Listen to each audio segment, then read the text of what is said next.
Welcome to another episode, Pound for Pound Boxing Report.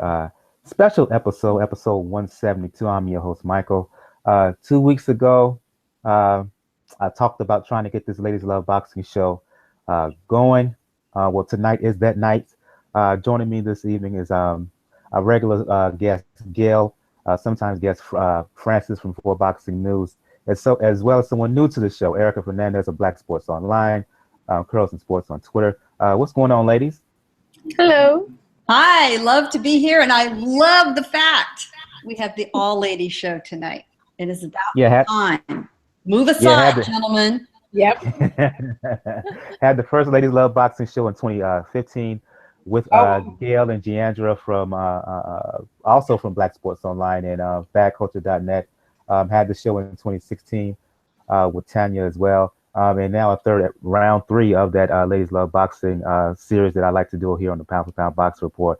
Couple of things, one thing in order before we get the show started, I want to give a shout out to and best wishes to Adrian Yoshino from Bo's show, Truth and Facts About Boxing. She was scheduled to be here tonight, but due to a family emergency with her daughter, unfortunately, she couldn't make it. So I want to say prayers and best wishes to her, and I hope everything is okay.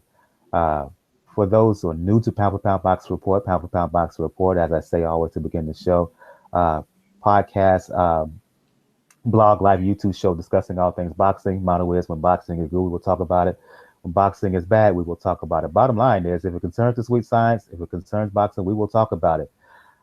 If you want to find information regarding Pound for Pound Box Report, blog page is the best place to go. P4pboxingreport.wordpress.com is the link. You check the right of the blog page, you will find links to the pages on Twitter, Facebook, G+, Tumblr, YouTube, also links to where to listen to the show on SoundCloud, iTunes, Stitcher Radio, Player FM, Google Play Music, and Mixcloud. So we are everywhere. Before we get started, since you are our guest first time on the show, Erica, give you a chance to introduce yourselves, where can folks find you and whatnot, and not, how can I put this? How'd you get into the sport of boxing? I know some ladies who don't like that because the other thing is, I was told this during the last Ladies Love Boxing show.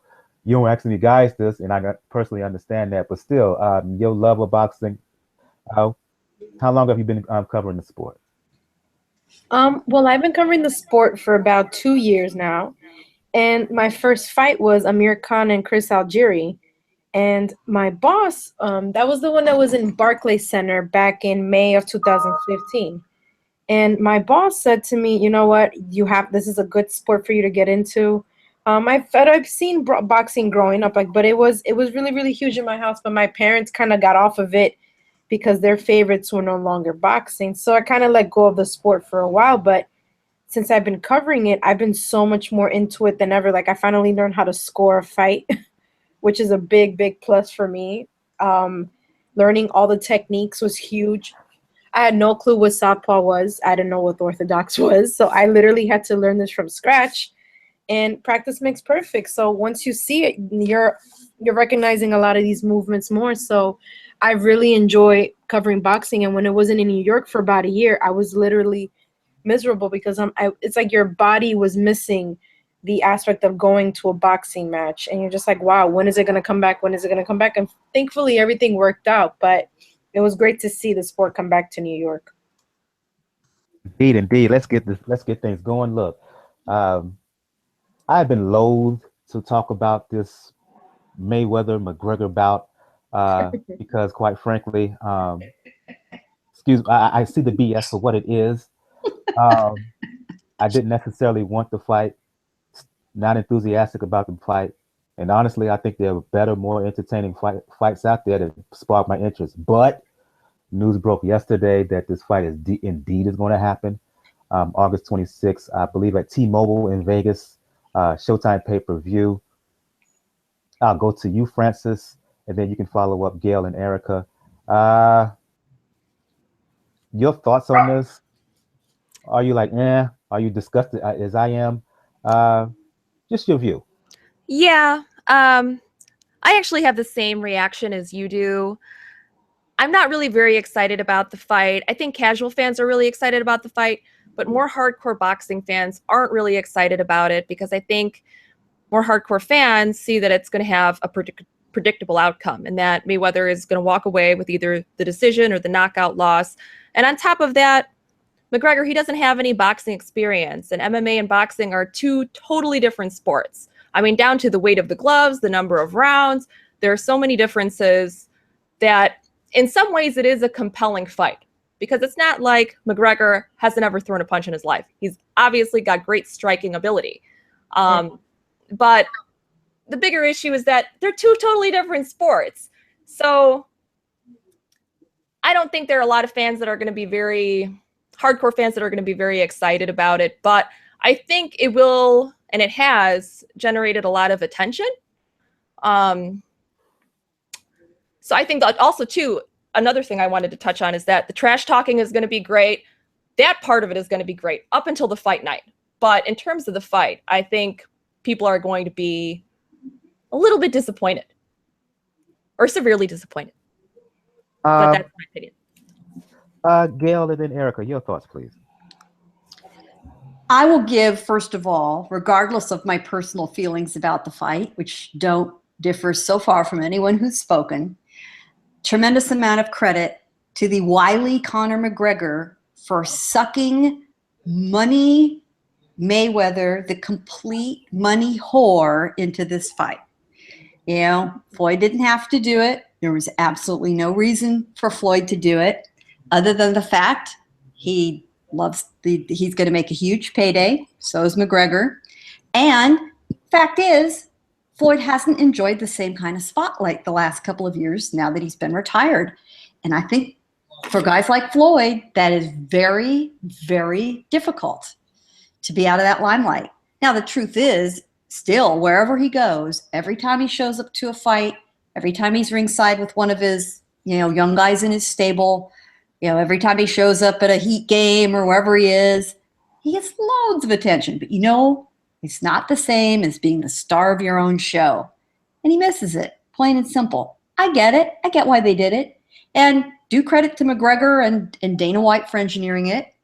Doesn't mean I have to participate. Doesn't mean I have to talk about it. It doesn't mean that I consider it boxing in any way. Is it a show? Yes, it is. It's a show just the same way a big wreck is on the freeway when I drive by.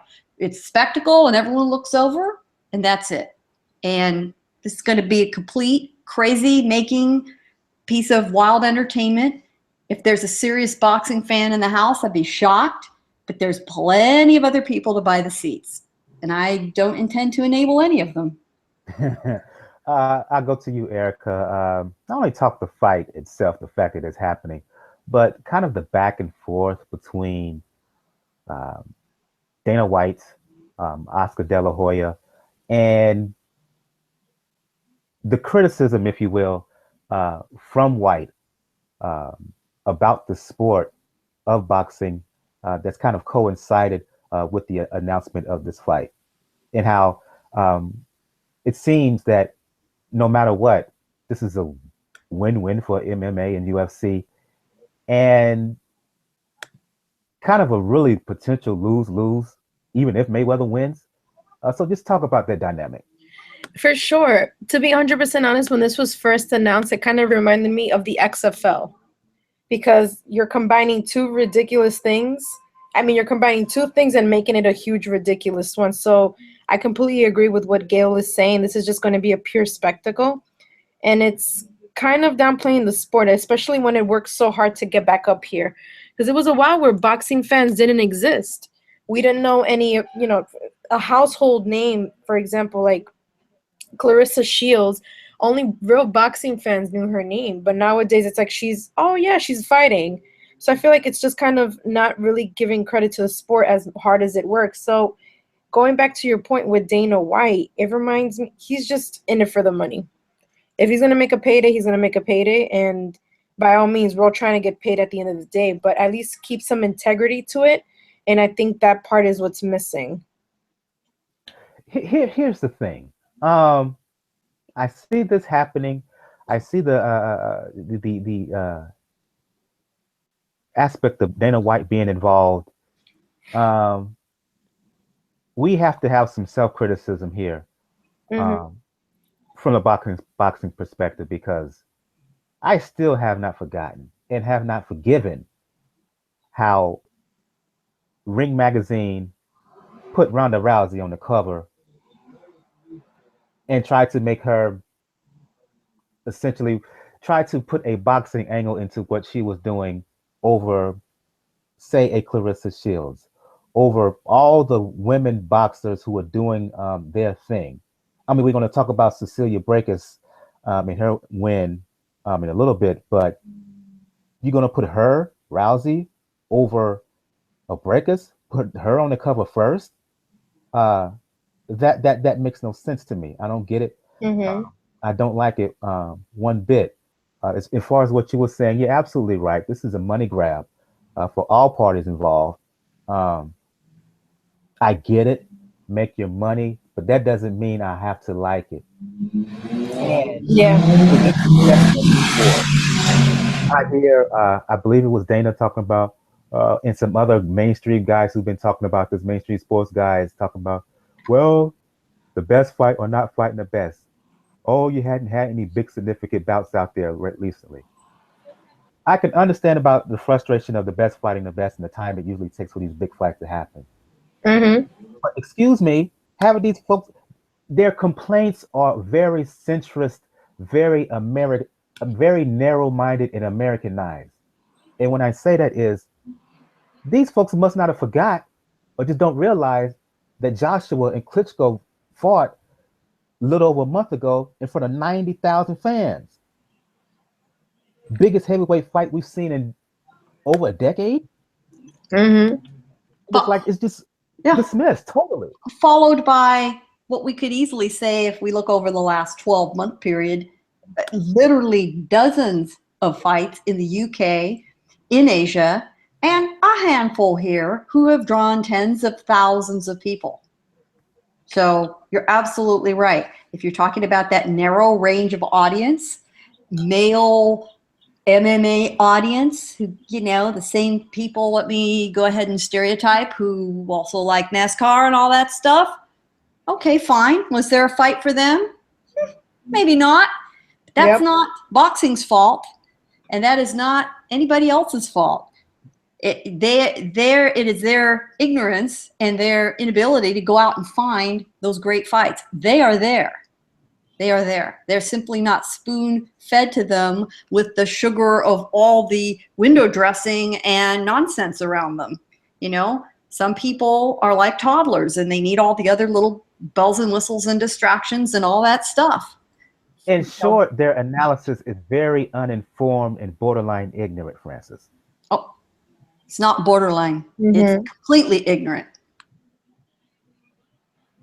It really is. So you put all that together. Like I said, I understand why it's happening, but really, that doesn't mean I like it. And then you have the prospect of certain folks who will remain nameless going on Twitter and acting as if McGregor has a certain guy who has his own show on Fox Sports, acting as if McGregor has a legitimate chance, that he's a legitimate threat, even though he's never been in the ring. It's like, come on. I'm not going to say his name, because it's the same dude who continually goes on a morning sports talk show and continually and insists that Mayweather lost to Pacquiao. So you put all that together, just high level frustration and just pissed off to the highest level, even though I understand it for what it is. But what's really going to be important here, once we all get over the first rush of news, is to refuse to feed this beast, to refuse to get out of our lanes. Never mind that Mayweather is participating. Mayweather retired from legitimate boxing, and as far as I'm concerned, he is not returning to legitimate boxing. As a person who covers legitimate boxing, I will not be covering that event. Just like I don't cover NASCAR, I don't cover MMA, and I don't cover a lot of other goofy stuff. I'm not going to cover battle of the network stars. That's not what I do. So I just had to get that out the way because it was just such the breaking news that you saw no every damn where ESPN just constant 24/7 having everybody and their mama talking about this bout. Had to talk about it even though I don't like it. Let's move on and talk some real boxing here. We were off last week, so we didn't do a recap of Adonis Stevenson, Andrzej Fonfara. I will go to you on this one first, Erica. Look, Stevenson won 2-round stoppage, hurt Fonfara early, put him down in the first round multiple times and finished him off in the second. Talk about the fight if you will, but more to the point, let's talk about Stevenson here. Let's face it, within the sport, he's a lightning rod. Either you love him or hate him. Folks who love him will defend him to the hilt. Those who hate him will bash him to no end. So since this is your first time here, talk about the fight briefly, but talk about your thoughts on one Adonis Stevenson. To be honest with you, I think he really lived up to his name of Superman. I know even though it was a TKO, sorry, I was really, really blown away. Like, he really has so much power, and I was really impressed to see how it just happened with that left hand, and it was over. Like, it barely even lasted 10 seconds. I mean, obviously I'm exaggerating, but it was just insane to see that fight. You know, there wasn't too much hype behind it, but it's like now we kind of see that that he's a real guy. Like, he is going to be great for the sport of boxing. Your thoughts, Francis, and then you go. I think that Adonis Stevenson, his performance was nothing short of impressive. At almost 40 years old, I mean, I don't see any signs of decline in his boxing performance whatsoever. He was able to land that left hand at will, and that's what made the difference in this fight. But the thing is that he gets a lot of static for not facing Kovalev. I think he performs impressively, but I think the problem is that people are always going to accuse him of ducking certain opponents. And that's where he may be disliked. But all in all, I was very impressed with his performance. Yeah. Really was amazing that he showed no ring rust at all, came out firing on all cylinders, but he did get some help. Andrzej Fonfara, who I've seen in person several times, including his terrific performance against everybody's favorite Mexican fighter, Julio Cesar Chavez Jr., and some other really terrific fights. You know, has at times just looked great. At other times he's lost and still put in a good effort. He appeared to have zero game plan, zero, deer in the headlights. I have no idea what he didn't do, apparently, to prepare for this fight. He literally walked into Stevenson's left hand multiple times. And when you fight Adonis Stevenson, one of the few things you have to do is stay away from his left hand. That is the number one key to fighting him. And it was the number one thing Fonfara didn't do. And it made for a very quick, frankly, very disappointing night. But due credit to Stevenson, he's still got to land the shots. He's still got to put them where they count. And he certainly did that. Before we move on, Francis alluded to the frustration of Stevenson not fighting Kovalev specifically. And part of Stevenson's problem is when he's asked about these fights after in the ring interview and whatnot, he won't say their name. I mean, you saw him going into the ring and bum rushing Kovalev. That's one thing. But when you ask directly who you want, I can't remember what fight it was about Kovalev, and he mentioned Carl Froch, and even the Canadian crowd was like, "Brr? What?" And even after his last fight, he was just like, whoever, I'm the king. No. You're the lineal champion, yes, but we all know who he wants to see you in the ring with. Quick answer, ladies. I'll go to you, Gail. Short as possible.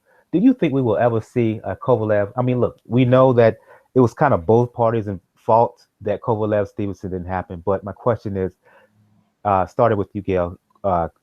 Short answer as possible. Do you think we will ever see a Stevenson in the ring with, say, the winner of Kovalev Ward? If it's Ward, yes. If it's Kovalev, no. Erica. I think that his camp might be wise to stay away. Francis. Maybe.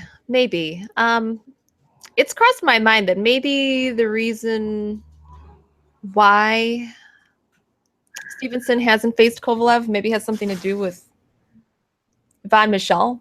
Maybe if he's no longer working with him and he's working with a different promoter, it might be more of a possibility. Otherwise, no. Mm-hmm. And I'll just go to this little bit of undercard, since it was kind of a title eliminator, and anybody who wants to respond, please do. Quick reaction to Eleider Alvarez's win over Pascal. Alvarez did what he needed to do. It was a strange fight. Not a lot happened, but it was still a very interesting fight to watch. I kept thinking to myself, in an odd way, I'm enjoying this, even though there isn't anything going on. Pascal put on a clinic of how guys can steal rounds by fighting the last 30 seconds of 3. And he did that several times very successfully.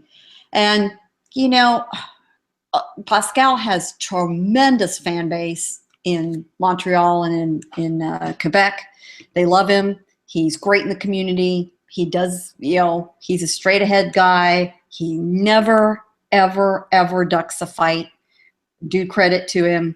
The truth is he's really done. He really is done. But after the fight, he talked about, I'm going to go back. I'm going to work hard, this and that. Now, nope, please no. No, exactly. Somebody needs to give him, an easy layup walk-off fight, so he goes off with a win. They all have to go off with a win, and then everyone will be happy.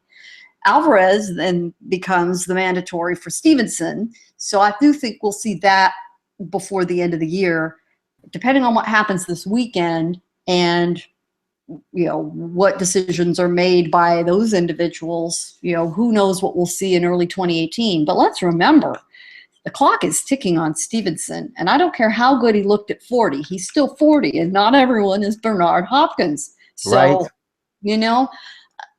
I think we're all going to either see him simply retire when he runs out of patsies that he thinks he can handle, or maybe he gets one big payday. The only way I can see him facing Kovalev is if Ward gives him a complete beatdown and makes him look really bad.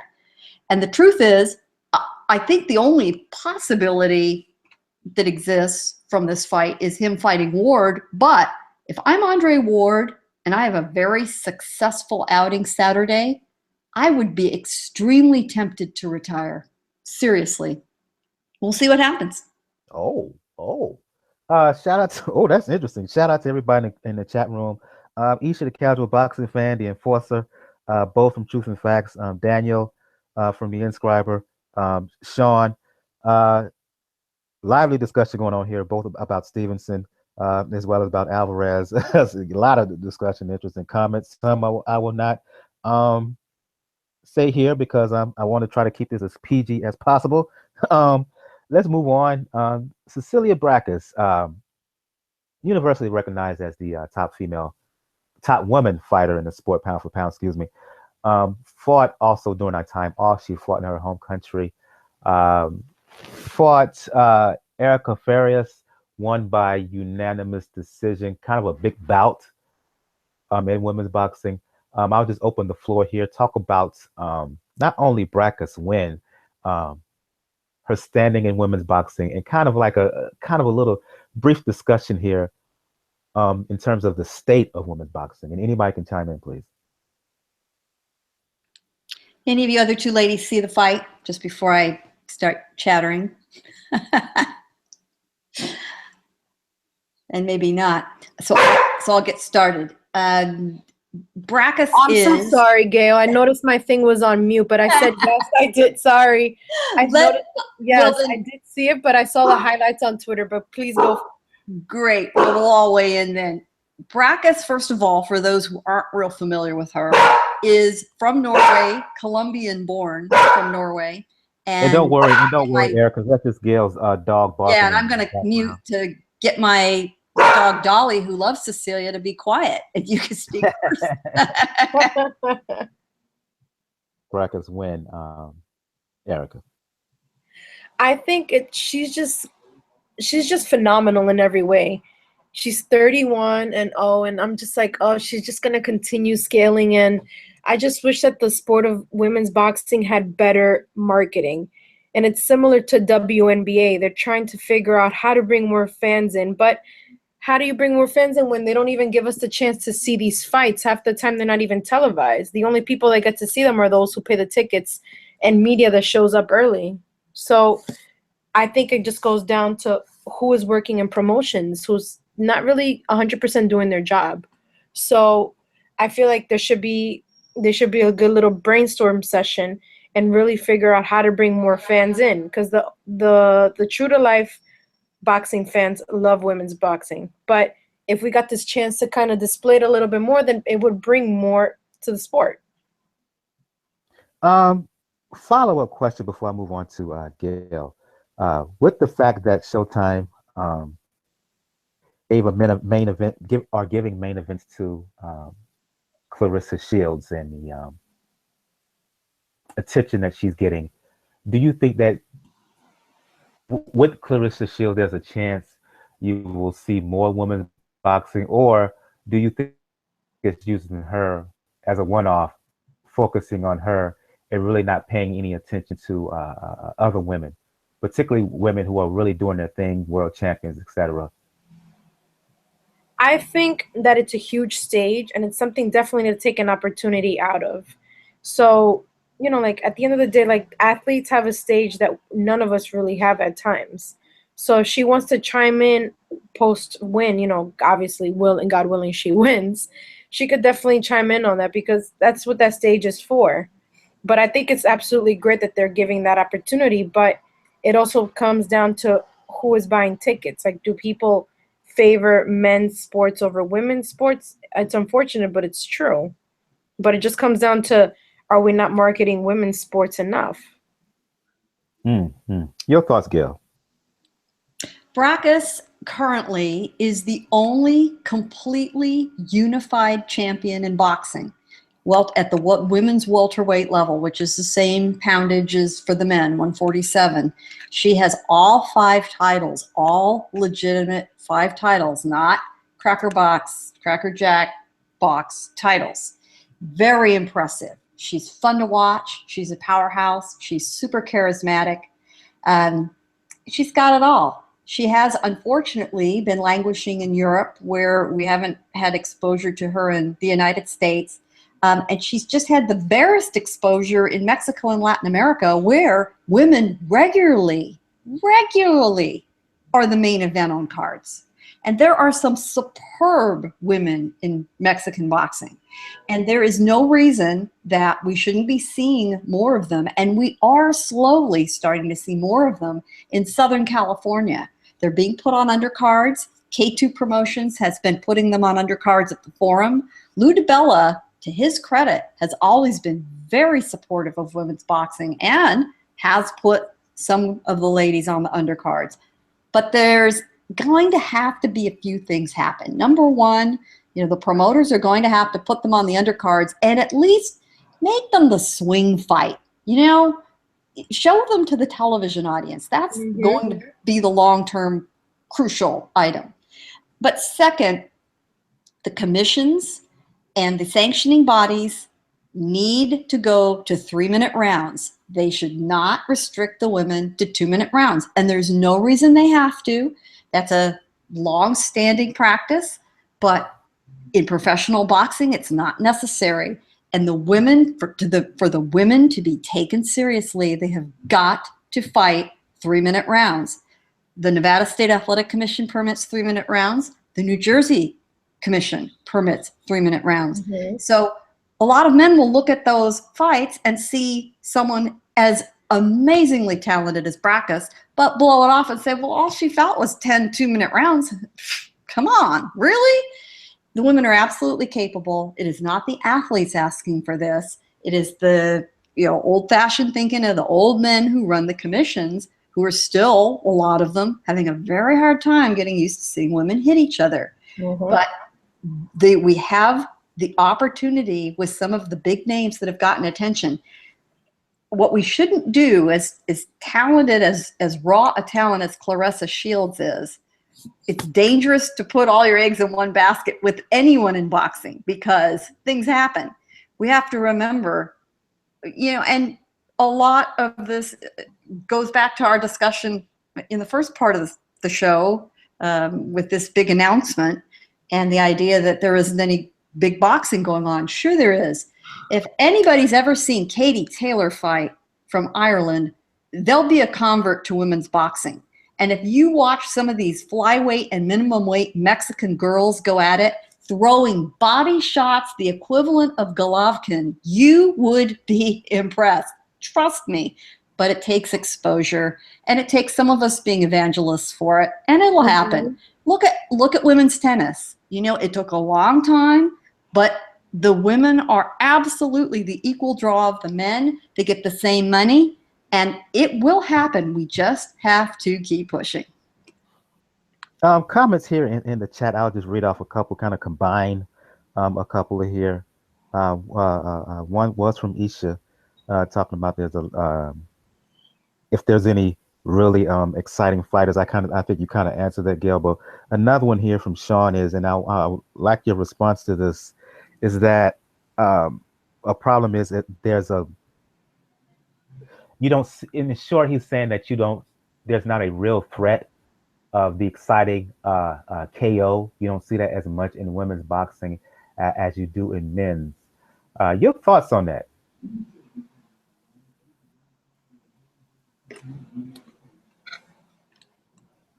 Well, part of the problem is the 2-minute rounds. And, if I was better at yanking statistics, and one of these days I might just do it on a slow afternoon anyway, I'd love to take the record of some of the well-known knockout artists in boxing, men, and see how many of their knockouts came before the 2-minute mark and how many came after the 2-minute mark. And I think you would see a significant difference in the knockout rate if the women got that extra minute. That's one thing.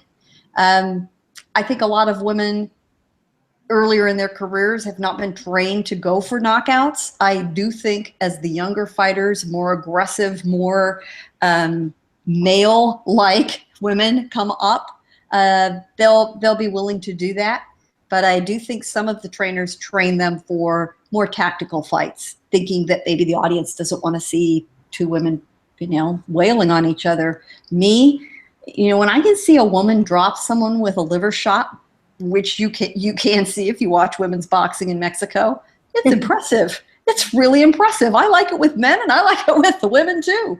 But I do think the 3rd minute would make a big difference. And if someone smarter than me would pull those statistics, I bet we could prove it. I think you're onto something. Unfortunately, Frances is not here. Her computer is acting up, and apparently now is want to do updates. So it's going to be a while before she comes back. So I may have to ask you to stay on a little bit longer. I'm sorry. I know you're pressed for time, Erica. So please stay on as long. Yeah. Let's move on here. While we was off last week, Canelo Triple G was kind of official. We now know where it's going to be. It's going to be in Vegas. And since, again, you're pressed for time, Erica, thoughts on Triple G, Canelo Triple G landing in Vegas instead of Jerry's Palace down in Texas? I'm actually upset that it's not in New York, because I would have been able to go. But I'm very, very, very excited for this fight. I love everything about Triple G. And he's such a great, he just brings so much excitement to the sport. And Canelo does as well. I think that this is probably where we're going to really see which one brings what to the ring. I was at the fight where he faced off with Danny, I forget his last name, back in March. And I was a little disappointed with that because I didn't see as much brutal as what I was expecting to see. But I think that with Canelo, it's gonna definitely come down to, I feel, a knockout. Danny Jacobs, yes, thank you, Gail. Your thoughts, Gail, on Canelo Triple G landing in Vegas instead of Dallas? Disappointed, not surprised. This was a long-term move for Oscar De La Hoya, who's driving the venue train here, to lock up T-Mobile, where he's had a very good relationship in the first few years of that venue. They've more or less said, you get first dibs on this in September for the big fights, if you hand us this one. And you get a lot more sponsorship money. You get a lot more of the, side promotional money and parties and all the other things that happen around the actual event of the fight itself. And for that reason, the money magnet is in Las Vegas. Dallas would be where you get the huge amount of fans, the big spectacle, but not in the long run the biggest money. So I understand it. It's also a venue they're both comfortable with. And interestingly enough, while Golovkin has never fought in Las Vegas, never. He's been there for plenty of fights. It's not too far away. They both train in Southern California. It's a super easy sale. And the one thing you do get at that venue, you absolutely get a sellout. The luxury boxes will be packed. The booze will be flowing. Mm-hmm. Everybody's going to make a lot of money. And, I can't blame them for that. So, my trip to Dallas, I'll have to wait. We'll all be driving to Vegas. And, I look forward to a really good event. I'm curious to see who we'll have on the undercard. But this is one of those fights where, frankly, the undercard isn't going to matter. It really isn't going to matter much. So, truthfully, if both K2 and Golden Boy are smart, they won't necessarily waste a lot of quality undercard names. This is the ideal fight for them to put some of their really good quality prospects, up-and-comers on that undercard to introduce them to a very interested audience. And that's, if they were asking me, that's what I'd advise them to do. Don't toss a David Lemieux on the card. Don't toss, and they certainly are not putting Roman Gonzalez on the card. And we've had an announcement that fight is made for the week prior in Los Angeles. So they didn't give away that. I do think that's what they need to do. Put a Jojo Diaz on the card. Put some of your other, younger prospects. Hell, I wouldn't mind seeing Murat Gassiev on the undercard. Mm-hmm. Keep Abel Sanchez pretty busy, but he's somebody that I think would thrill the crowd that they don't know. The level of, what's the level of excitement in regards to Canelo and Triple G amongst your colleagues, ladies? Not necessarily just within the boxing world, but within mainstream sports and even just larger media. Is there really a talk about this fight?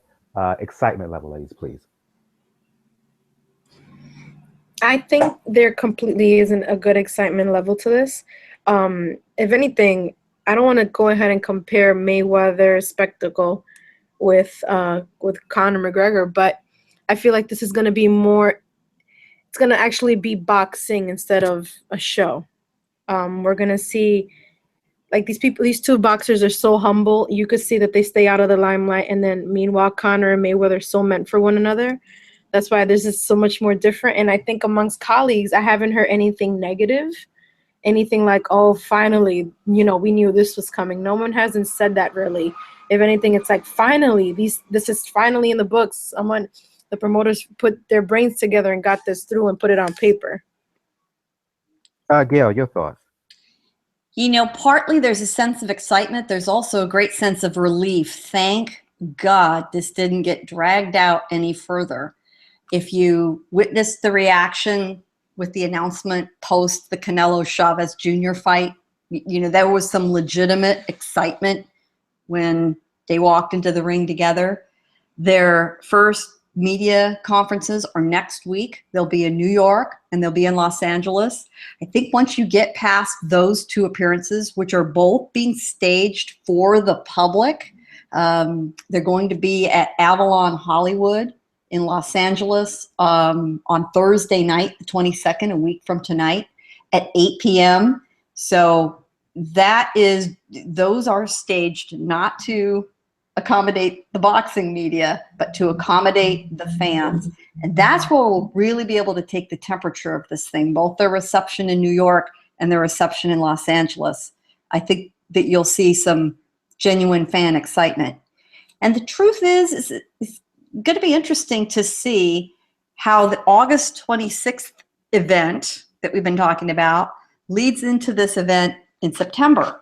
If the August 26th event ends up being, you know, a spectacle, but as an athletic contest, a grave disappointment, I think that will generate more interest in Canelo and Triple G.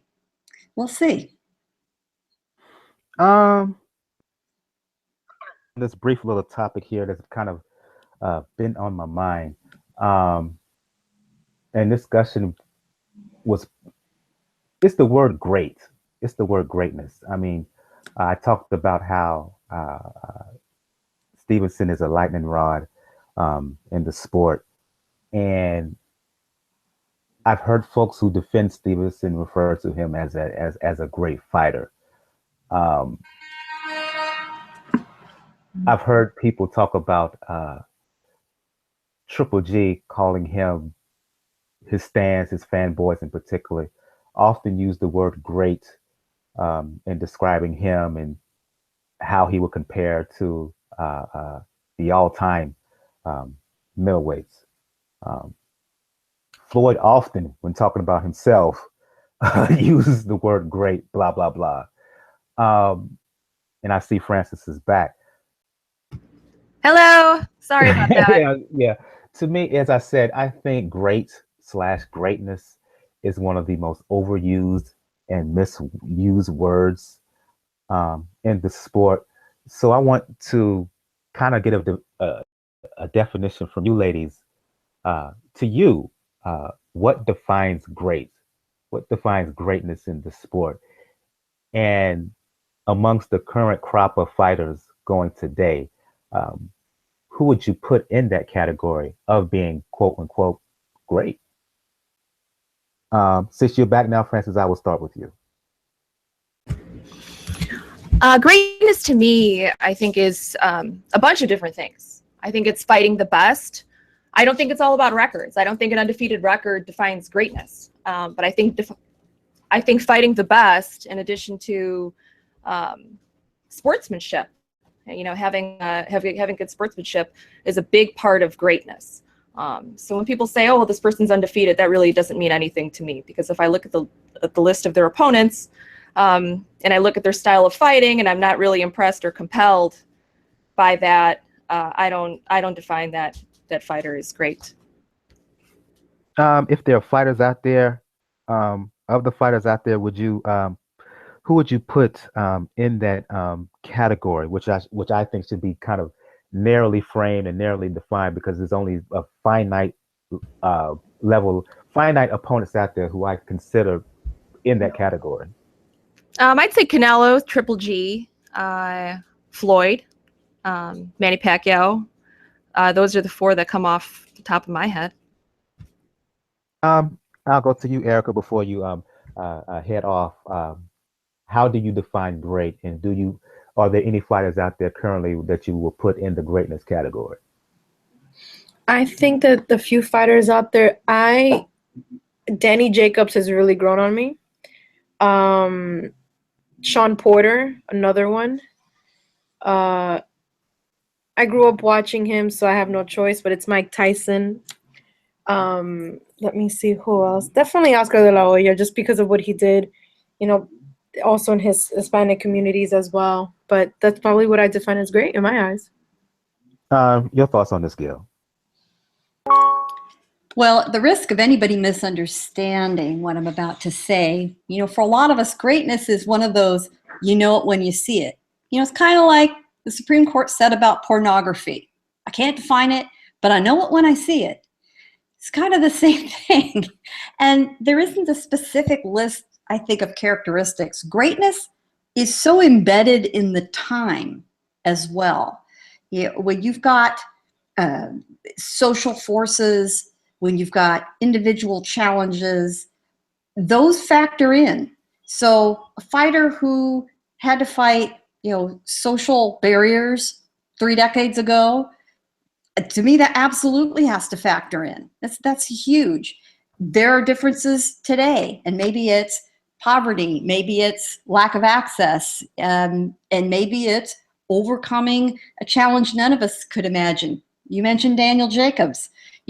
As good as he is in the ring, as good a man as he seems to be, and there's certainly nobody that discounts that, what he went through medically and physically is, we have to remind ourselves that really is a miracle, that he is performing at the level that he does. I don't care one bit that he lost to Golovkin. He is every bit great in my eyes. And then you turn to somebody like Floyd Mayweather. He's an absolutely polarizing figure. Somebody calling themselves great, you're going to eye roll. I don't care who they are. But there's no denying the career he built out of very little to begin with. He's a self-made person in every sense of the word. And that impresses me.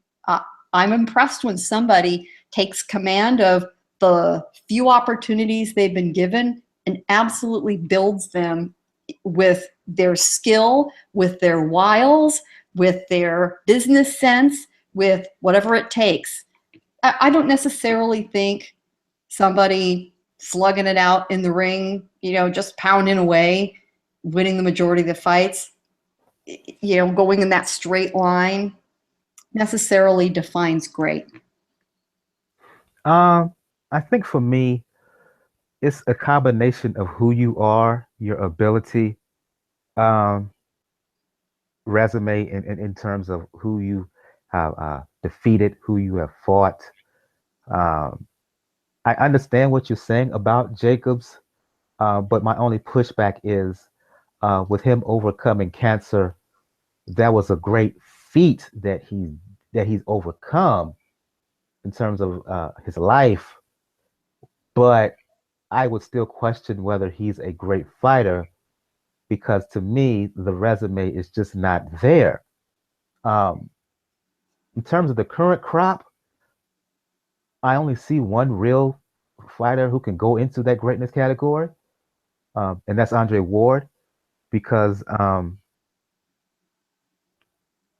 his ability and what he has done. Well, Floyd too, but again, do we really consider that McGregor fight a quote unquote boxing match? Nobody would sense would. So is he No, really, no. But you know what? We don't even have to consider that. Yeah. I consider the whole of Floyd's career. Yeah. I agree with you with I do agree with the opposition level. Right. Yeah. I was gonna finish this right quick. I was gonna say who he's beaten, his ability, the resume, the fact that he went through that Super Six, the fact that he what he did to Dawson at the time, who was the universally recognized top dog at 175, and the last fight with Kovalev. Whether you thought he won or not, I had him winning by a point. But the fact that he was able to get up, dust himself off, come back in the eye of the storm against the perceived killer who everybody feared, and for him to do what he did and come off with the win, he is the one true great fighter, really active fighter in the sport right now for me. Not Canelo because he hasn't beat anybody. Not beat anybody really, really significant. Not Triple G because he really, really hasn't beat anybody significant. Now, maybe after that fight, maybe. Joshua, coming off of the Klitschko win, he has a chance, but we have to see how his career going forward. But for me, there's one really, truly great fighter out there, SOG. Yeah, we're a little thin right now. I do think, even though he is so much in the twilight of his career, you do have to add Manny Pacquiao to that list. Well, yeah, you're right. I forgot him. And Manny he is Pacquiao, still he's technically in active fighter. right I think you have to do that. Would you add Vladimir Klitschko to the list? I think there would be people who could make that argument for the longevity and dominance of his division. Yeah, Klitschko, I would throw him. I could throw him in there as well. I mean, he's certainly a first ballot Hall of Famer. As well as Pacquiao, but for me, no doubt right now, Andre Ward, but Klitschko and Pacquiao, you're absolutely right. But we do have some that are, have that possibility that there is the promise of greatness, which I agree. Anthony Joshua has everything it takes to get there. Which is definitely a possibility. Now, here's another question, and maybe we're going to need to save this for another philosophical discussion later in the summer, but should athletes be considered role models? And does that factor into the greatness discussion? Because some people say, no, you should not be considering athletes as role models. That's not their job.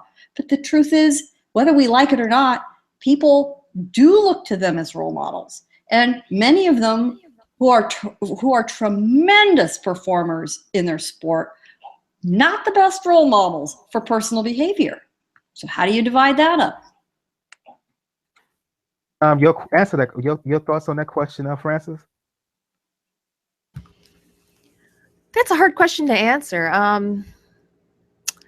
I think it's important that athletes be good role models because there's a lot of kids and such looking up to them, that idolize them. I've never actually thought about athletes and their behavior as part of the greatness factor, but I guess that could definitely be a component of it. Well, you have a lot of people who would say, we don't consider Mike Tyson or Floyd Mayweather great because, they've certainly had their personal issues, particularly with women, in some cases. So they'll look at that and say, I don't think so. This is sort of the Charles Barkley school of thought, which is, no, athletes are not role models. Do not look at athletes as role models. Yeah, he is vehement on this topic. And many other athletes say that too. And truth is, in today's society, so much behavior is out there on display that didn't used to be 20 years ago. These guys could go out and act up and own a club and drink to excess and do whatever they wanted, and privacy behind closed doors. And it was once in a million that it would get out there. And there were certainly no pictures or Instagrams or any, video to prove it. Now there's a camera pointed at these guys nearly every second of the day. And they got, the chances of them being found out for something that they really rather not be doing, on stage, it's tough to hide it anymore. It really is. The reason, in terms of your question, I would say no, is because there are other athletes in the past, in other sports, like a Jimmy Connors, who's looked at as a great tennis player, but was a jerk on and off the court to the media and his contemporaries. We know how John McEnroe acted during his own days on the tennis court. Thank God they were made for each other. And I could cite other examples in baseball, in tennis, in golf, where you had folks who were not so nice dudes, but it doesn't take away what they did on the court, on the field of play. So for me, I understand the role model argument, and it is important, but at the end, I would say it should not matter. Um, it shouldn't be the overwhelming factor, if you will. I think talent certainly will trump it. If somebody's truly talented, it gives you even more of a propensity to say, well, their personal behavior, that's on them. But when they do live a decent, upstanding life outside the ring, they treat people well, or outside the playing field, if we're broadening it beyond boxing, surely icing on the cake. Oh, indeed, indeed, indeed. Let me read some of the questions here. Um, in the chat, some of the comments here. I see And thank Isha you, is making chatters. an argument. Yeah, I see Isha is making an argument for Roman Chocolatito um, as a great fighter. And first of all, I want to say Erica, like I said earlier, she's pressed for time. She has stuff to do with the website over at Black Sports Online. So I want to thank Erica Fernandez from Black Sports Online for joining us. Hope to have her on future episodes. But Isha, the casual boxing fan in the live show chat, is saying that Roman Gonzalez, she considers him a great fighter. Your thoughts, ladies? I've seen Roman many times now in person, watched him train, had conversations with him. Yes, I do. I think, unfortunately, American fans in particular are seeing him just as his career has peaked, and as he's gone up in weight. He's faced tougher fights, but his place in boxing history is very important for a lot of reasons. So I would agree with that. Very interested to see how he performs in this rematch on September 9th. Surely we will be talking about that. But you know how we feel about the lower weight classes here on the Pound for Pound. We are all about it and all about giving them their due. And it is really difficult to shine a light on these guys. But there are a lot. I consider anything sort of under welterweight to be the lower weight divisions. And we've got some stellar talent out there, absolutely stellar. And Michael, you and I could go off now for another hour listing all the potentially greats, that are on that list. I mean, right off the top, we can think about an Inoue, who's got all the potential in the world to be there. Lomachenko, all the potential in the world. A lot of people think he's there right now, and he just has to solidify it. He's not number one pound for pound. I don't care what HBO says. No, I agree. He isn't now. I think he's got a few more bars to cross. I do think he'll get there. I think it's just premature. It's it. And hey, anything can happen in boxing. So it's going to be, I think we've got a really fun 10 years ahead of us, and we're kind of seeing a changing of the guard a little bit. There's a bit of a generational shift. We've got a group that's starting to hit their 30s and are going to filter out, and the next generation coming in and settling in and taking over. And I love seeing this transition time. Let's move on. The show is really running kind of really fast here. A lot of comments here in the chat. I like that. Starting to close on the show this evening, let's talk about what's going down really tomorrow and this weekend. I'll go to you first, Francis. We had a discussion about women's. Well, since you kind of checked out here, you had some laptop issues. Thoughts on the state of the game in terms of women's boxing, and as well as your thoughts on Canelo Triple G landing in Vegas. I think women's boxing right now has a lot of fresh new talent and a lot of established talent. And that's why I think it's a very exciting sport right now, just in terms of women's boxing. Claressa Shields, obviously, Katie Taylor, a lot of young Olympians that are just transitioning into their professional careers make the sport very exciting. But then you also have more established fighters such as Ceclia Breakhus, who did wonderfully in her win over Erica Farias this past weekend. I think there's a lot of great talent that makes the sport exciting. And I think it has the potential to be the best that it has been in a very long time. And I think that bringing in these new Olympians into the professional aspect, I think that draws a lot of limelight into women's professional boxing. And I think that boxing is maybe trying to follow the same steps as the UFC in terms of their female talent, and starting to get a little bit more attention towards their female talent because they have so many exciting fighters coming up.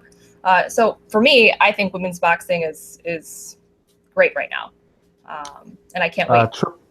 Canelo Triple G in Vegas instead of Dallas. Thumbs up or thumbs down? You know what? I was kind of hoping that Canelo Triple G would have landed in Dallas.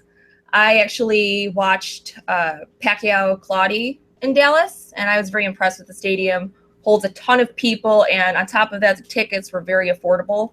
So I was hoping that the fight would land in Dallas because I think it holds something like 80,000 people as opposed to the T-Mobile Arena, which holds much less, and the tickets are so much more expensive. So it's not thumbs down because I was there for the Kovalev Ward fight. I like T-Mobile Arena. I just thought maybe there'd be a lot more than 20,000 fans who would want to see the Golovkin Canelo fight, and maybe not all of them are going to be able to be accommodated because the ticket prices are going to be expensive. I've already seen the hotel prices, super expensive. Oh yeah, I saw some. Yeah. Yeah, you have to be a high roller to get. Yeah, definitely. Or you have to be willing to stay off the strip in some of my little hiding places. So. Right. I'm not giving them up on the show. Or you have to have a friend in Vegas. Now that's a possibility. I got family there, but still, that's an expensive buy, man. That's an expensive Yeah, it is. buy. Let's move on to start previewing the stuff that's going down this weekend. Well, really starting tomorrow night. Claressa Shields, as I mentioned, she's fighting Cindy LeBlanc. Super middleweight bout tomorrow night in Detroit. I want to say on Showtime. I'll just open up for anyone who wants to respond. Thoughts on this fight and thoughts on the progress of Claressa Shields? You know, I think Claressa Shields, she has, of course, amazing talent. She just signed with Salita Promotions. I watched Dimitri Salita fight a few years ago, and he's got a very impressive record, so he's more of a boxer turned promoter. I'm surprised that she would sign with a lesser-known promoter, but at the same time, you know, maybe she feels that by signing with a lesser-known promoter, she'll get more of that attention with that promoter as opposed to signing with a larger promoter such as Golden Boy or Top Rank. And plus, you know, to me, it seems like because she's participating, she's fighting under this Detroit Brawl event. Maybe she just wants to get her name out there more in Michigan because it is going to be based out of Michigan. So maybe she liked that aspect of promoting this fight in Michigan, this upcoming fight. In terms of her fight with Mery Rancier, I saw, you know, one fight with her, I believe, on YouTube, and you know, to be honest, I think that Shields is going to make easy work of her. I think she's got like 7 wins and 8 losses or something to that effect. And it should be a good fight for Claressa Shields. I've seen nothing but improvements.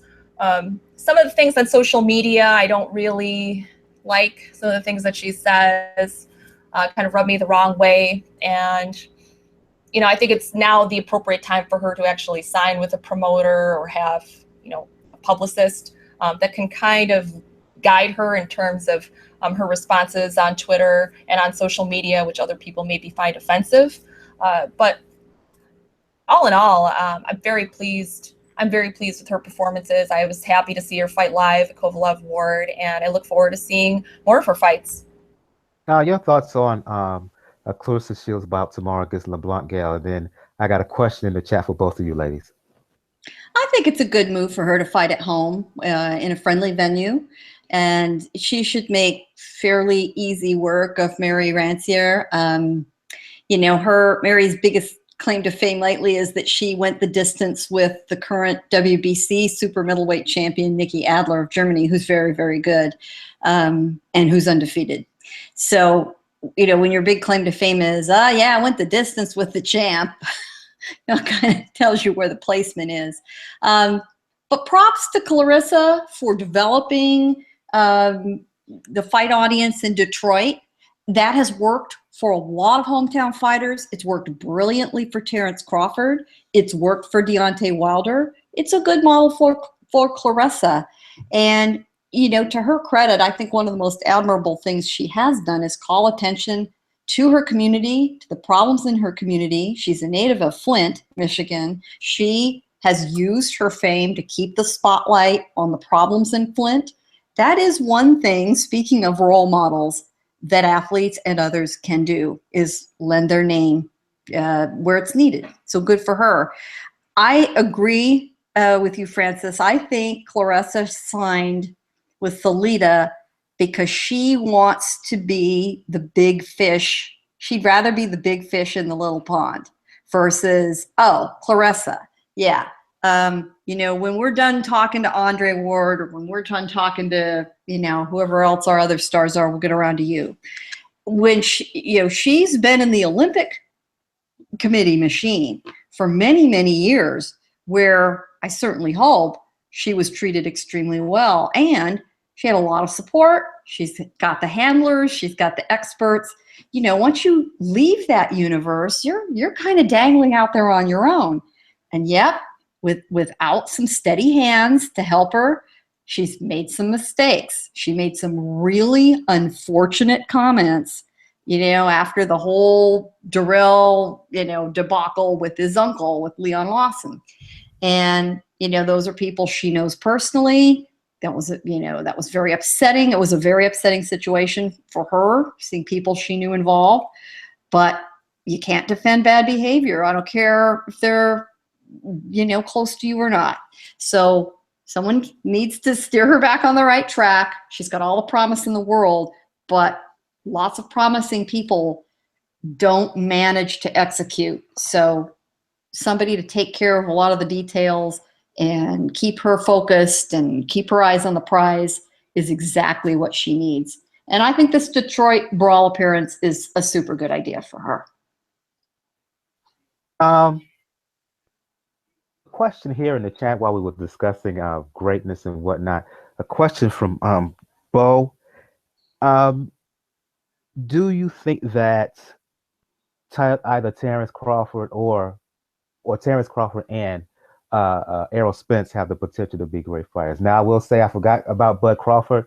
I mentioned Andre Ward is a legit great fighter. Bud is close. Blood is close. All he needs is to finally get in the ring with Pacquiao and take him out, and then he's on that level with me. You know, I think he needs to get in the ring with Garcia and take him out, and that is greatness. I agree that Bud's right on the, you know, he's on the path. I do think Errol Spence is on the path. Errol's got a longer path ahead of him, but I like what I see, and I like because Flute Boy won't fight him.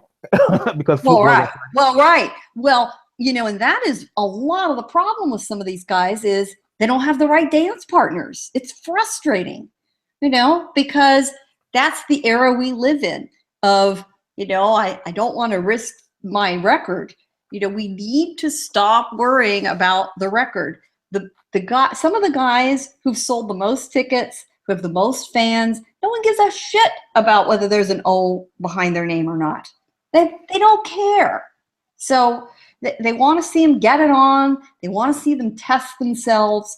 And that's what draws respect, not a phonied up, you know, set of numbers behind your name. People know what that is. Fans aren't stupid. You know, test yourself. You know, give it a go, and we'll absolutely honor and respect that, win or lose. I said that Claressa was fighting LeBlanc. I believe she's fighting Rancier instead, so I apologize for that error. But Francis and I got that right. No worries. And yes, Isha, I am talking about Mr. One Time. Deal with it. Love it. Hey, you gave him the name Flute Boy, so hey. I'll go to you on this one, Francis. Bud Crawford, Errol Spence, potential great.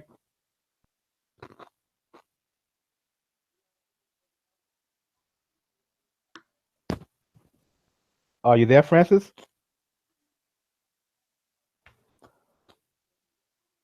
Francis, are you there? She maybe have a computer. I think Francis maybe have a computer issue, laptop issues. Again, So with that being said, let's move on to let me see if she's here. Are you there, Francis? Yes, can you hear me? Yeah, Bud Crawford, Errol Spence. Are they potential great fighters in the making? Oh, definitely. I think that Errol Spence, he has potential to be great. I think he's already great, but unfortunately, he doesn't fight as often as he should. And I think once fans are more familiar with him, and he continues to fight, and he has some longevity in terms of his career and his record, I think he's definitely got potential for greatness. In terms of Crawford, of course, he's already there. He just needs a little bit more longevity. He needs that signature fight, and I think if he unified in the welterweight division, I think he would be great. But Crawford, yeah, for sure. And the thing with Crawford too is that he can fight in orthodox and southpaw stance. And any fighter that can do that is great in my eyes. So that's always a very impressive tactic to bring into a fighting style. Okay, let's move on to the big fight of the weekend, which has in the aftermath of Mayweather-McGregor announcement, has really been pushed to the back burner in terms of attention. And again, one of the other reasons that this fight pisses me off, that Mayweather-McGregor pisses me off, because it takes away from really other good bouts that's happening now, that's going to happen around that time. Andre Ward, Sergey Kovalev, the rematch. They fought November last year. Ward got a decision by a point on all three scorecards. Controversial to many. A lot of folks were throwing robbery out there. I don't think it was. Could have went either way, but it went to Andre Ward. In the lead up, a lot of back and forth talk. It's obvious that these guys don't like each other. Kovalev, particularly, he can't stand Ward. He's pissed off at the decision of the first fight. I think there's some other things going on with Kovalev. If you read between the tea leaves of his comments and his tweets and what he does on social media, there's some other things going on about him that, kind of disturbs me. But hey, we can talk about that in a bit. But I'll go to you, Francis. Ward Kovalev, the rematch. Your keys to the fight. Your thoughts on the build up to this rematch. The keys to the fight. Well, I think for Kovalev, he needs to not let the later rounds go if he is determined to win, because that's why he lost the first fight. He took his foot off the gas pedal in the first fight, didn't throw as many punches in the second half of the fight, and ultimately it cost him the fight. He had that nice knockdown in the beginning, but for Andre Ward, he's always so resilient. He can really redeem himself well, even after a knockdown, figure people out. Andre Ward, I don't think really has to change anything. I really think it's more Kovalev that has to continue, throwing a lot of punches. It's more the volume of the punches, the punch output that's going to make the difference in the rematch. But if he's not going to throw as many punches just like he did in the first fight, he's not going to win the fight. So that's my opinion on that. In terms of the hype and what's been said back and forth in the lead up, including today in the final press conferences in which Kovalev, obviously annoyed, obviously mad, basically walked out. And the fight photo was not Kovalev and Ward, it was Ward and Rigo. Your thoughts on that, Francis? Kovalev actually walking out of the press conference? Yeah, and just his overall attitude in the lead up, that kind of fake conversation back and forth between him and Kovalev that he kind of made up on IG. The way in which he depicted Ward, I didn't like. He's talking about he's basically going to kill, and all this other stuff. Do you have any thoughts on that? I think he gets a little bit too riled up. It's just a press conference to promote a fight, and there's obviously going to be a lot of trash talking, but there's also boundaries in that as well. Trash talking is also entertaining, but I think if you take it to a different level in which it starts offending a lot of people, I don't think it's such a great idea. And some of the things that he's said in the past haven't been great ways to promote his upcoming fights. So for him to be walking out, then I guess it just shows that he's just over emotional about it. But at the same time, it shows that he's over emotional about it, and he's probably going to want to knock Andre Ward's head off. So that's going to make for a great fight. I mean, anytime there's bad blood or,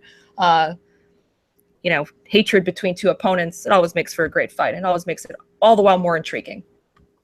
Your thoughts on the lead up to this rematch, Gail, as well as your keys to the fight.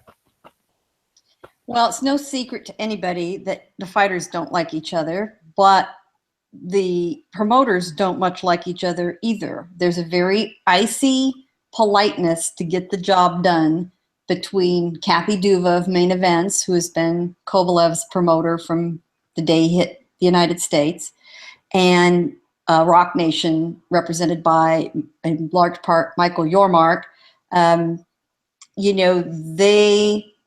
They get along simply to do business. And unfortunately, because they don't cooperate all that well, it hurts the promotion for the fight. They simply don't reach out to media. They don't have the events. And neither of their fighters are exceptionally media friendly. They aren't the best interviews always. They aren't always in the mood. They're both fairly, in their own ways. And I do not mean this, by the way, in a derogatory sense at all. But they are both fairly emotional guys. They're both a little moody. That's okay. Some people would call it passionate, and there's a lot of positive ways to describe that. But what it means is, I'm going to tell you a story. My uncle used to participate in dog shows, Westminster Kennel Club type, competitive dog shows. And he had several great champion dogs, funny enough, the boxer breed, but they are temperamental dogs. And if they don't feel like performing on any given day, he could drive all the way to a show and walk up to the edge of the ring, and the dog would say, "Not today." And once in a while at a news conference or a media event or something's planned, Andre and Sergey both say, "Not today." And it doesn't help the promotion. That aside, they've managed to sort of cobble this thing together. Ward decided it was in his best interest to go ahead and, go through with the rematch clause that was in the contract. And they're sort of going through the steps of what they absolutely need to do. Now, the news media all know it, and, it doesn't make our job easier, particularly when you have something like happened today. Final news conference, it's that final chance to see them face off, engage with each other or not. They're not sitting that far apart on the table. And what happens is Kovalev walked in first, dressed head to toe in black, I might add, with a baseball cap that had in large letters the word "war" at the top. Similar to Hagler Hearns. That's exactly everybody. Yeah, that's right. And if you know your boxing history, thank you very much, as our resident historian weighs in. Everyone, conjured up Hagler, which is a very positive association. Okay, that's nice. So he walks and sits down with his war hat on. Everybody gets a good laugh and talks about Hagler. And Ward comes in from the other side, dressed head to toe in white. Very interesting. Sits down. The promoters yammer on and thank all the sponsors, and everybody's having a snooze fest while they go through that. And I get it. It's, nice words. And then Tony Walker of HBO and Richard Sturm with his weird ass haircut from the MGM and blah, blah, blah. We keep going. Finally, we get to the fighters. Kovalev stands up, barely makes it to the mic, points at Ward and says, "You better be ready," and walks out. Doesn't sit down and shut up, after one sentence, which, that would be bad enough. Gets up with, and walks out with, I think, his, bodyguard. I don't know. Duva stayed there. John David Jackson stayed there. And so everyone looks and says, that was it? He's gone? No photos? No face-off? Nothing else? And poor Kathy Duva's kind of got to pick up the mess. Andre makes his remarks. and then they really did all look at each other and say, well, and Andre said, well, I guess there aren't going to be any photos. He kind of is confused, looking around. This was apparently not anything they expected, not part of the usual script. And he's thinking, are you going to ask me to step forward? I mean, someone needs to give me some direction. So at that point, they don't really know. Michael Yormark, of Rock Nation Sports, who's playing MC, invites Kathy Duva back up to at least, sort of close off for her group. And then she and Virgil Hunter start getting into it, which was, they were barely polite, but pointed. There was kind of a passive-aggressive little exchange between the two of them, having to do with a promotional towel that was being handed out apparently to the media with all the sponsor logos on it. So, we had a little jokes about throwing in the towel, and, Kathy said, oh, Virgil, is that the towel you're going to throw in when, Sergey beats Andre? And he, very funny. And, your guy is, and then he says to Duva after she zings him, he says, your guy is twisted in the head. And he meant it. So that's what we were left with. And it was just damn weird. And while we like the trash talk and we like to see guys engage, we really know the difference when they're doing it to entertain, to hype themselves up, put on a show, but, behind the scenes, they get it. It's business, and a lot of those guys, they have genuine respect for each other. They might not go out to dinner with their families together, but hey, they're all in the same business. They get it. Versus what's going on right now. And it's uncomfortable. It's just plain uncomfortable. And it's not helped for the promotion of the fight. And then you have this announcement yesterday, taking the wind out of this fight, which is a hard sell as it is, and they're not helping themselves. Kathy Duva, I guess yesterday, from everything that I was told, was absolutely fit to be tied over this yesterday. And I get that. I hope the fight will, at the last minute, finally draw attention. I hope it's a good competitive fight. I hope whoever wins, it's definitive. It's not one of these judgment calls that we had before, where everyone's opinion, no matter where you saw it, from both sides, is completely legitimate, because it was such a big question mark. And I think Francis is exactly right. Ward does not need to change a thing. Kovalev is the guy who had the problems. Kovalev claims that he overtrained, and by the 5th round, he absolutely gassed out and he had nothing left. And that Ward was not fighting the best version of himself, and that this time he will. We're going to find out Saturday whether that's true or not. He's going to need to back it up. He is going to need to have 12 rounds like the first 4 that he fought in November. If he does that, he'll win.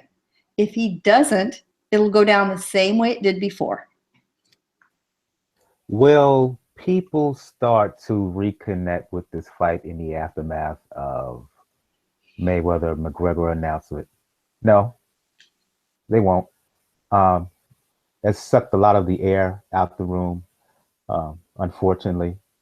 And you're not going to have enough time to put that air back in to talk about this fight. It will get some, but yesterday, today, tomorrow, and into this weekend, the talk will still be, unfortunately, Mayweather, McGregor.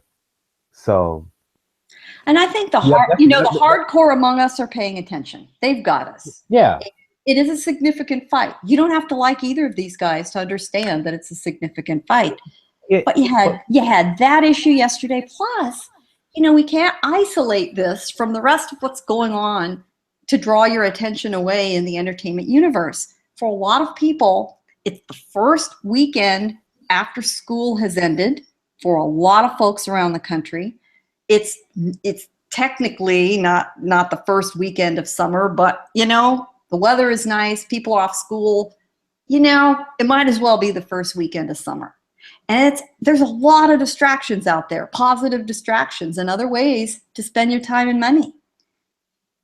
Gonna But be here's tough. the thing. But here's the thing. The big thing that made with this announcement of this fight was, well, with boxing, you don't have the best fighting the best. Well, you got the best fighting the best within a 6 month span. And unfortunately, it's not getting the attention that it's deserved. It deserves more than just the attention of us hardcore fans, quote unquote. Um, it needs some more mainstream appeal. I know a lot of that. I know some of that people would say is due to the lack of personality. But damn it, this is elite boxing going on here. This is elite boxing, A1 boxing, and it deserves all the attention that it should get. And unfortunately, with this announcement of this other fight, you're not going to get it. Now, the fight itself, um, Francis, you mentioned how emotions and anger, uh, uh, how that could play. It could have two effects. It could drive a fighter, raise his game up to a level where it will not be denied, or it will it will make a fighter almost want it kind of too much, where he presses and he's tense, and he's not able to let things go, let things flow in the fight too tight. And I think that may be that latter may be the thing with Kovalev. See, if Kovalev doesn't put any hurt on Ward, if Ward wins some rounds early, if he frustrates Kovalev early, I think mentally Kovalev is going to be done. Um, you're right, Gil. I think Ward doesn't have to change much of anything. Just improve on what he did in the last half of the first fight, make his adjustments from there, because he found some keys in there, not just from a physical standpoint, but from a mental standpoint. Standing to looking the bully eye to eye, and bringing shots to him. Kovalev has never faced that really in his career. Um, if Ward does that in the second fight, makes some technical advances, I think gets to Kovalev's body, try to get the jab in there more somehow, even though he has shorter arms. For me, I think the intelligence of Ward, the difference is going to be the key, and I think Ward is going to win a decision here. I go to you, Francis and Gail. You had your breakdowns, your keys. Who do you have winning? I don't know who I have winning. I know I'm supposed to pick somebody, but I think it just really depends on how Kovalev performs. I don't really know how he's going to perform. I don't know if he's going to actually bring in the volume of punches that he needs to in order to win. So it's a hard question to answer. Okay, Joe's just like, just pick somebody.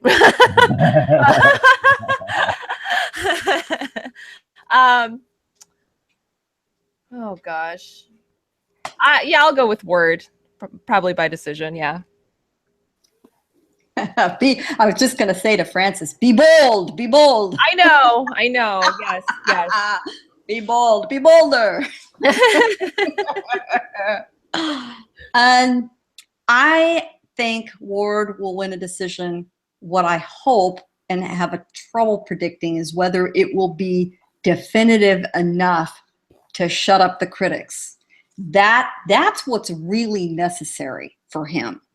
Kovalev is fighting angry, very angry. He makes no secret of it. He has said many times, I want to punish him. I want to kick his ass. Insert the Russian accent for yourself. He often says over and over how the decision was bullshit. But he also says, I just was deflated like the air being let out of a balloon from the 5th round on. I just didn't have anything.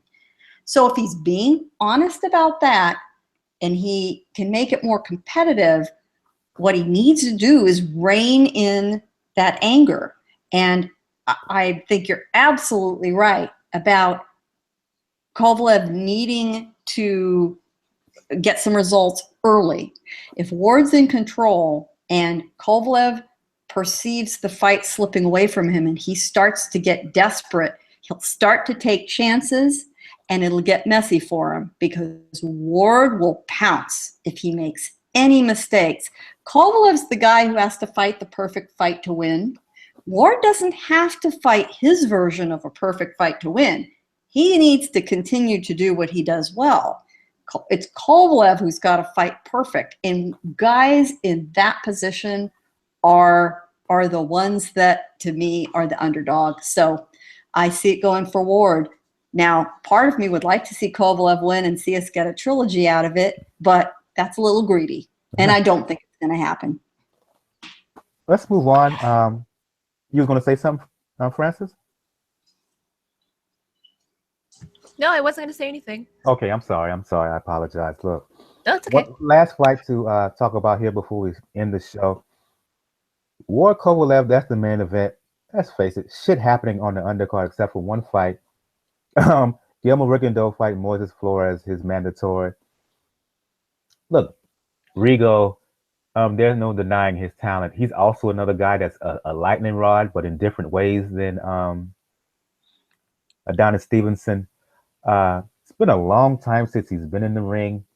He's in his mid-30s right now. Is there a potential for an upset here against Flores, who's a tall guy and some decent skills here?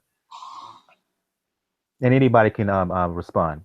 I absolutely think there's a possibility of an upset. Flores is a very interesting guy. I've now seen him fight a couple of times.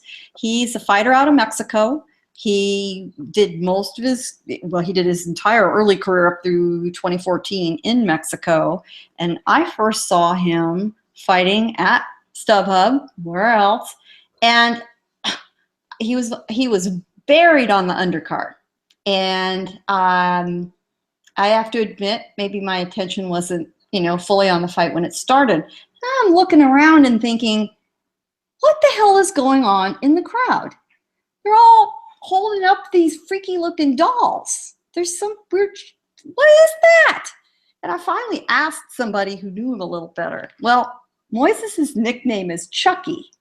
Chucky is in the Chucky horror movies, and his fans carry around Chucky dolls and hold them up while he's fighting. And it's just this weird ass thing that goes on. His nickname is Chucky Flores for that reason. But that, that alone caught my attention, that he's got these very devoted fans that follow him around. And you know what? They did it for a reason. He's a very fun guy to watch. He has had some surprising wins. That fight I watched him win was a title shot against then super bantamweight champion Oscar Escandón. He wasn't expected to win, and it was a split decision win, but it was all action all the way. Really, really fun to watch. And he is tall for the division. He's a little gangly because of the height for the division, so he's kind of, all joints, but he's got some power behind it. If you look at his record, he's, got some considerable knockouts at that weight. I need to check to see what the actual number is here. Out of his 25 fights, he's had 17 knockouts, which, is going to, because of his height and because of his power, he's going to present a formidable challenge. But it depends on what version of Rigondeaux shows up. Is it the version of Rigondeaux that put him into the limelight, that launched him into everyone's consciousness, or is it going to be this super boring, real rusty, I do just barely enough to win guy we've seen in the last few fights? And Rigo knows that he has really disappointed the fans. This fight has been his mandatory since Canelo Kirkland, Canelo Kirkland, which never happened. Or Cotto Kirkland, I am right, which never happened. And this fight's been on, been off, been on, been off. Some of it's been their fault, some of it hasn't been their fault. Finally they're going to get together. And it is really an interesting fight. Love or hate Rigo, find him boring, think he's a genius, who knows? And as far as that age goes, that's a Cuban birth certificate we're talking about. The guy looks like, some nights he looks like he's, 46. I mean, it's hard to say. So very intriguing fight. I mean, there's every possibility it could be another snooze fest, but I just don't think it's going to be, because I think Flores is aggressive enough to force something to happen, maybe at his own risk, but, he's one of those guys that thinks, better I go for it, better I give it my all, better I entertain than I be careful sometimes. And so far, he hasn't lost. It's worked for him. Francis, Rigo Flores. On paper, Rigo was the superior fighter, no doubt. But coming off of another long layoff at this age, could there be some trouble for Guillermo Rigondeaux in this fight? I hope so. Oh, wow. Wow. I'm trying to say something bold. I'm trying to be bold now. Let us know how you really feel. Let us know how you really feel. Well, I hope that Flores makes him fight. I guess that's what I'm trying to say, is that I hope Flores gives him a good fight. I hope he makes him fight. We've seen in Rigondeaux in some boring fights where he constantly backs up and is just overly defensive. So I'd like to see Rigondeaux engage with Flores, exchange with him, and make it a super exciting fight for the fans. So that's what I kind of hope for. But if it's going to be the type of Rigondeaux that constantly backs up and, is overly defensive, I don't really see Flores catching him. I think he's got a nice jab and he uses it a lot. But I think in terms of catching Rigondeaux, that's just not going to be possible. I agree with Gail. It really depends on which Rigondeaux shows up and how he handles Flores. I think it has the potential to be an exciting fight, but that all depends on Rigondeaux and how he performs. And I'm going with Rigo here. Rigo should win. He should win rather comfortably, but again, I'm a little bit concerned about the layoff. I forgot how long it's been, but it's been a while, over 6 months since he's fought, I believe. And again, at this age, his last fight was coming off of a long layoff. So yeah, that's the only thing that concerns me. But I'm going with everybody. I'm going with Rigo by decision here. Would be nice to get a stoppage. I'm going with the other side from Francis. You hope he gets a fight. I hope Rigo really comes up and comes out to punish here and to make a statement. If he does, hooray. But I'm going with Rigo here, Rigo by decision, and I hope a dominant one in that. And I think that's going to be the end of the show. Under 2 hours, yay. Hey, us ladies are efficient. Don't screw around like you guys do. Yeah, that's true. Touche. Go around the panel here. Started with you, Francis. Since it's been a while since you've been on. For folks who want to talk the sweet science or whatnot, let the folks know where they can find you. You can check me out at 4boxingnews.com or Twitter at 4boxingnews. And I want to thank Erica Fernandez again from Black Sports Online for joining us. If you want to talk the sweet science or whatnot with her, you can check her out on Twitter at Curls and Sports on Twitter. Again, she's a reporter for Black Sports Online and also works for 1340 AM Sports as well. Gail from Communities Digital News.